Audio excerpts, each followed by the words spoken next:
মেসির pass অ্যাসিস্টে সুয়ারেজের hat trick, বিশাল জয় মায়ামির প্রতিশোধ।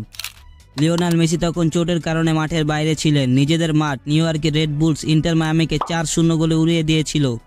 মেসিকে ফিরে পেয়ে আজকের ম্যাচের আগে নিউ ইয়র্ক রেড বুলসকে হুমকি দিয়ে রেখেছিলেন মায়ামি কোচ জেরার্ডো মার্তিনো। সরাসরি বলেছিলেন প্রতিশোধ নেওয়ার কথা।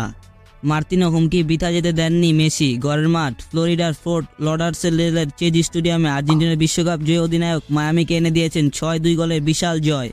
মায়ামির প্রতিশোধের এই জয়ে হ্যাটট্রিক করেছেন লুইস সুয়ারেজ, আর মেসি 1 গোলের পাশাপাশি 5টি অ্যাসিস্ট করেছেন। অন্য 2 গোল করেছেন প্যারাগুয়ান মিডফিল্ডার মাতিয়াস রোহাস। একাই 4 গোল করলেন হালান্ড। Manchester city 5 wolves 1। গুরুত্বপূর্ণ ম্যাচে পুরো 90 মিনিটে তাই খুঁজে পাওয়া যায় না। আর্লিং হাল্যান্ডকে নিয়ে এমন আলোচনা শোনা যায় প্রায়ই, কিন্তু একবার গোলের নেশায় পেয়ে বসলে তাকে আটকানো মুশকিল, সেটি আরেকবার দেখালেন হালান্ড। আজ প্রিমিয়ার লিগে উলফসের বিপক্ষে একাই 4 গোল করেছেন ম্যানচেস্টার সিটির স্ট্রাইকার।